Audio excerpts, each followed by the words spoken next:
Today we tour the Paddock Mall in Ocala, Florida.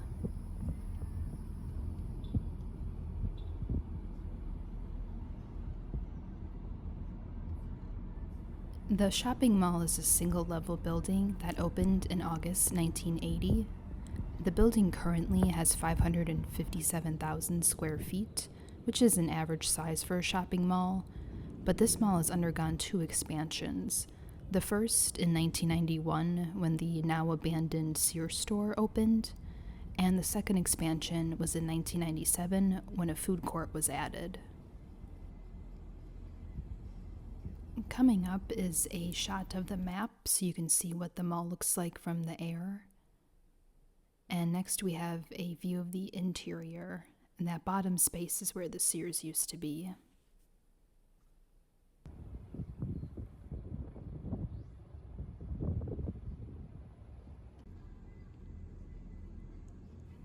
Three of the mall's four anchor stores remain open today: JCPenney, Belk, and Macy's. Sears announced their store closure in October 2018. The 120,000 square foot main building, a 20,000 square foot building which housed the Sears Auto Center, along with 350 parking spaces, were listed for sale for $6.5 million. The county expressed interest in using the space for either a technical college or a government complex, which would be used to hold emergency storage and staging.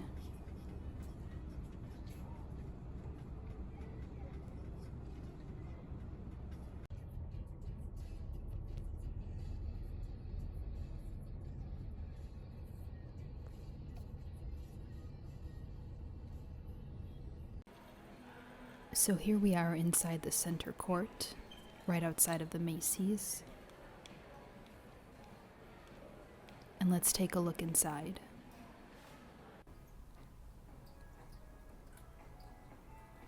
As we walk around inside the Macy's, you'll notice between the tile color and the carpets that the interior design is overall pretty drab.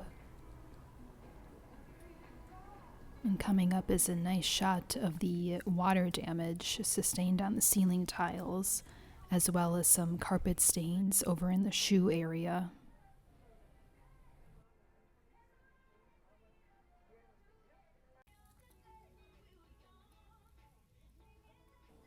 I mean, is it even a mall in Florida without a leaky ceiling?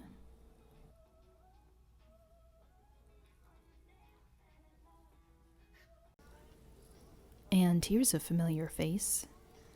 When Toys R Us declared bankruptcy in 2018, they closed all 800 of their U.S. locations. According to the Washington Post, from now through mid-October, Toys R Us plans on opening a location inside every Macy's stores in the United States. I'm curious to see how that does with the holiday season fast approaching. I wonder if they'll see success or if it'll kind of be a bust. I mean, I feel like no one has really taken over the toy space since Toys R Us closed, so it could be successful. And here we are walking inside the JCPenney. You'll see it's very similar to the Macy's in that there's columns, some are wrapped in mirrors, there's beige carpet with stains, and overall the selection is pretty dated, if you ask me.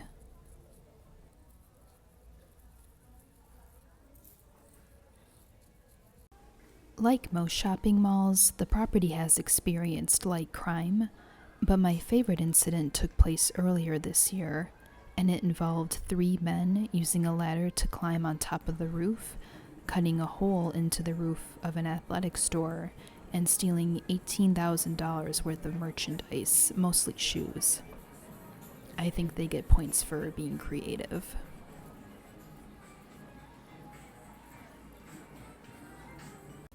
Here's an empty storefront in the mall, and you'll see that they covered the windows with that colored sheeting, I guess. I like how they choose to do it. I think it looks nice. I know some malls cover up the empty storefronts with those ads or signages for what's coming next, or you could lease here. And I like this mall's approach.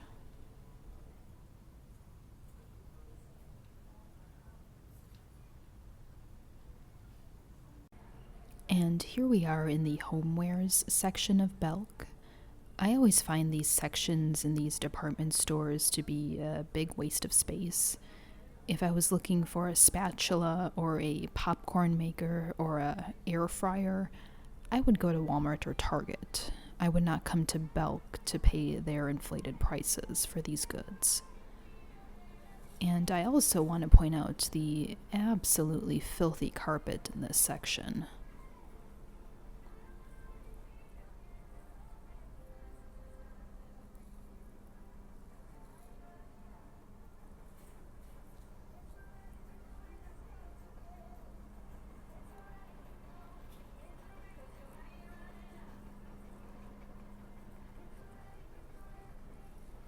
I mean, did someone get murdered there? The mall is owned by Washington Prime Group.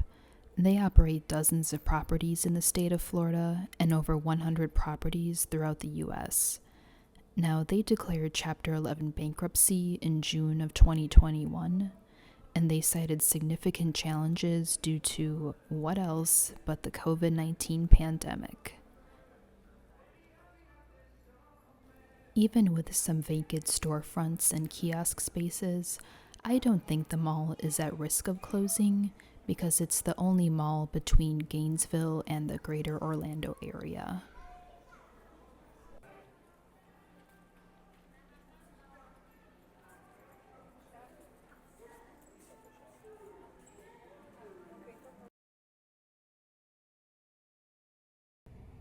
That was our tour of the Paddock Mall, and I want to thank you so much for watching.